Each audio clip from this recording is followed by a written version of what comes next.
Hello, friends, and welcome to Sleep Tight Stories.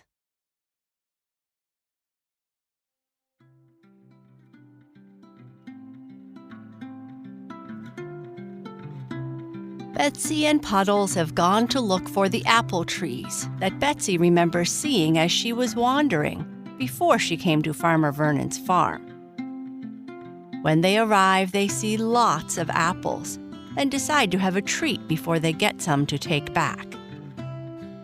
When they are eating, Puddles hears a noise again and turns to see some foxes and raccoons.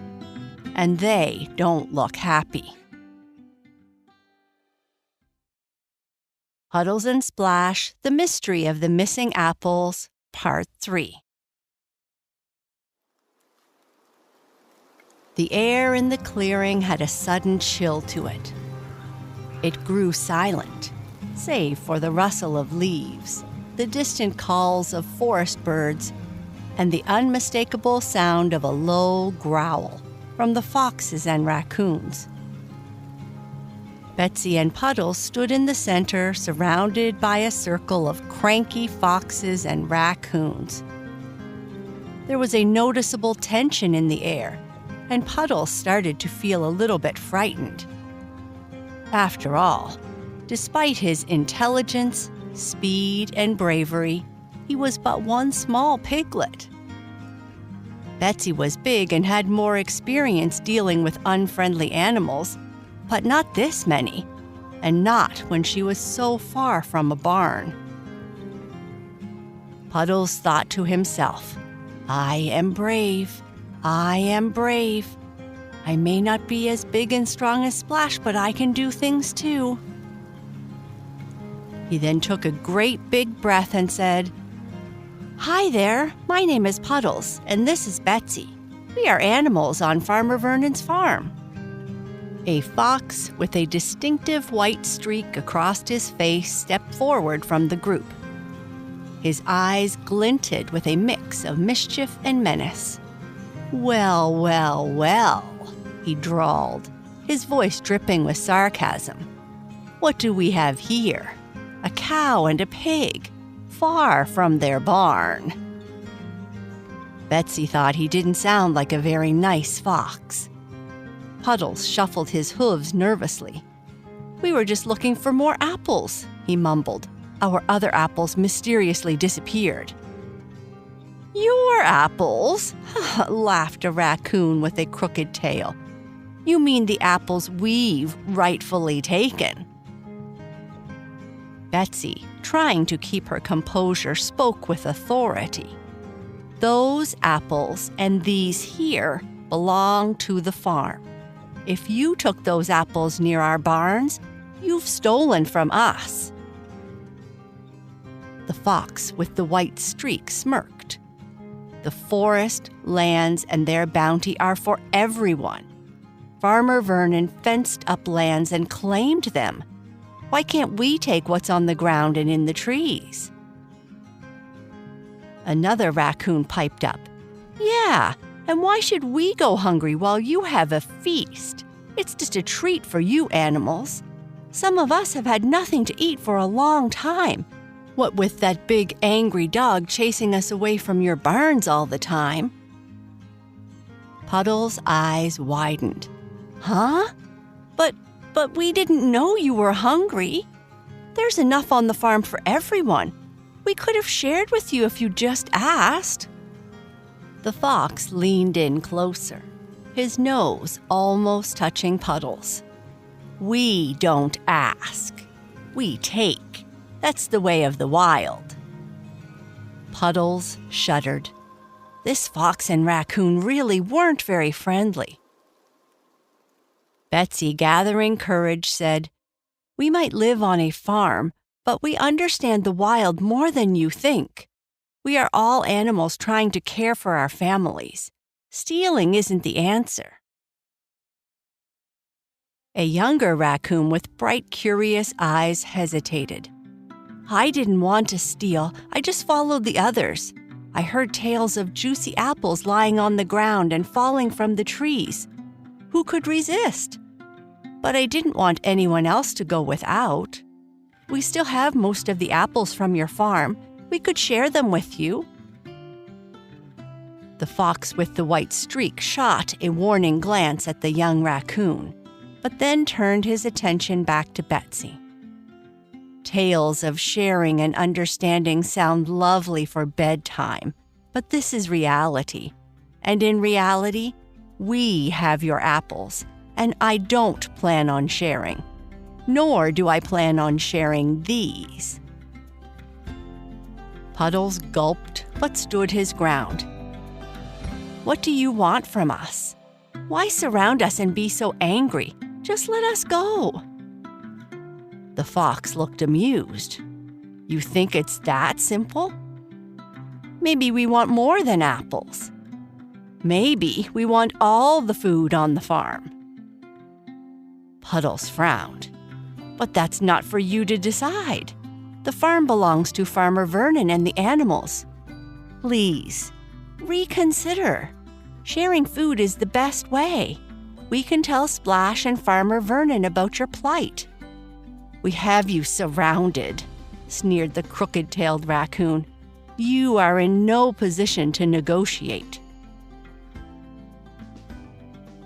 A soft voice from the back spoke up, this time from an older raccoon with wise, gentle eyes. "Enough. Threats and stealing are not our way. We have strayed from our path, driven by hunger and tales of bountiful harvests. But this isn't us. You have made your point. Let's stop this nonsense before we scare this young piglet out of his wits."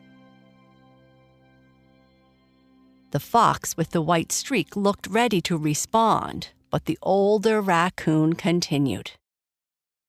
"I remember days when we'd forage, find our food, and return to our families without causing harm. These farm animals are not our enemies." Puddles nodded.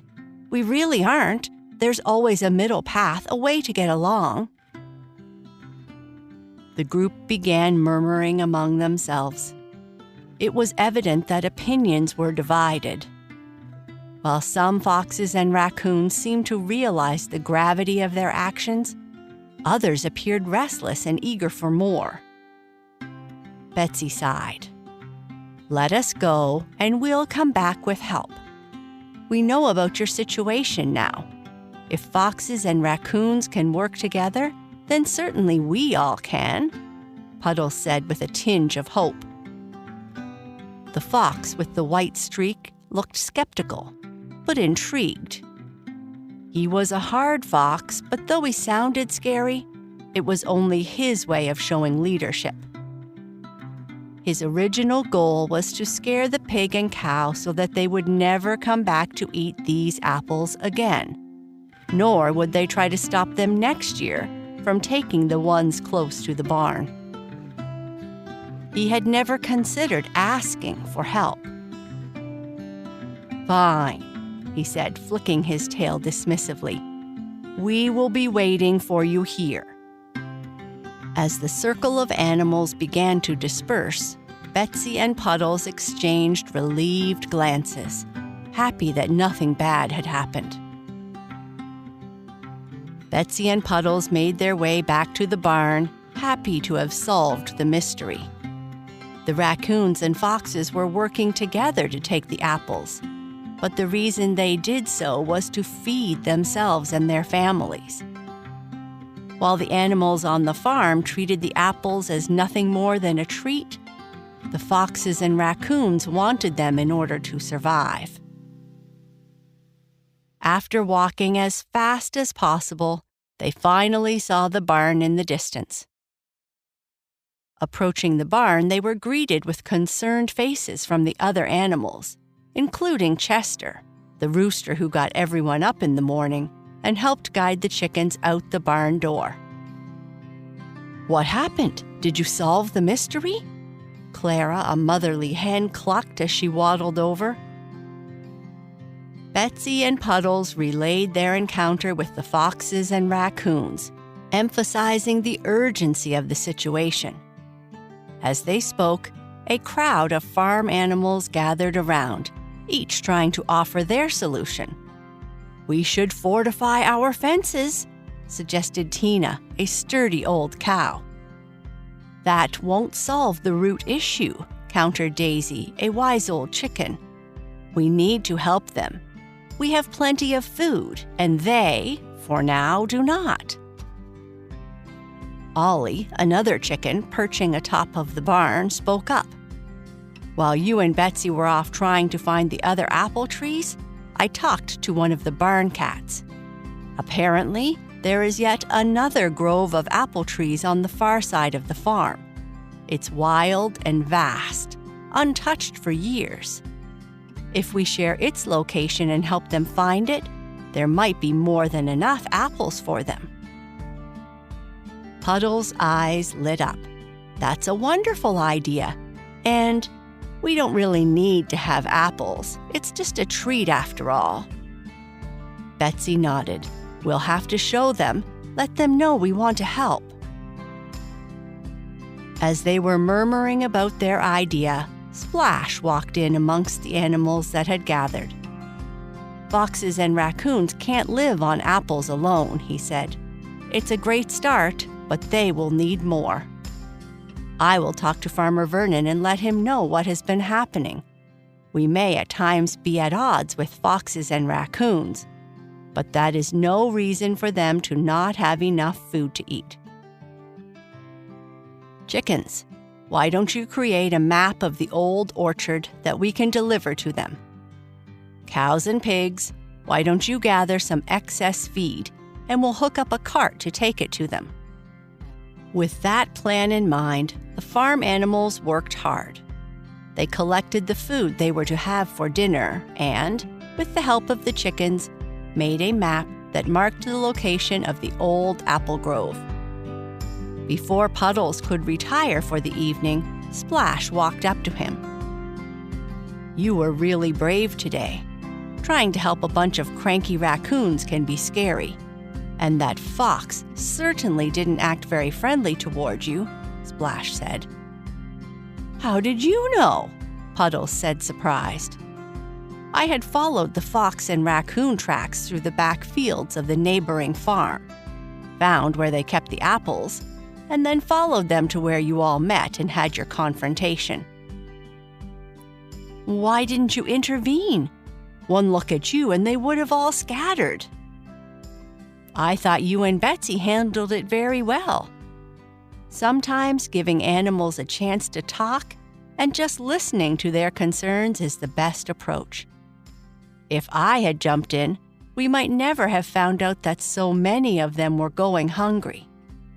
What you and Betsy did was the best approach," Splash said. "Thank you for trusting us," Puddles said. "I really do hope we can help them." The next morning, after Chester announced the start of the day, the animals walked out of the barn with a sense of purpose. It was a beautiful day. Under the watchful eyes of the sun, Betsy and Puddles, accompanied by another cow pulling a wagon full of food, returned to the clearing in the woods. The fox with the white streak, the older raccoon, and their cohorts were already waiting. Without a word, Betsy offered the wagon of food and the map. Splash stood behind, watching the proceedings from a distance. The fox's eyes widened in surprise. "This is a gesture of friendship," Puddles began. "The map leads to a grove of wild apple trees. We hope this food will help you no longer be hungry until a permanent solution can be found." The older raccoon stepped forward. "We were wrong, and for that, we apologize. Hunger made us forget who we are." Puddles smiled. "It's a new day. I hope we can all work together, just like you and the foxes have learned to." "I appreciate what you have done for us, and I am sorry for how I acted. I have learned something new today," the fox with the white streak said. "While I will always be a fox, and a fox has got to be a fox, I am happy to know that we have new friends. If you animals ever need help, please don't hesitate to ask." The foxes and raccoons took the food and left for their homes. When all the food was gone, Puddles, Splash, and Betsy turned and returned to the farm with a full heart and a smile on their faces.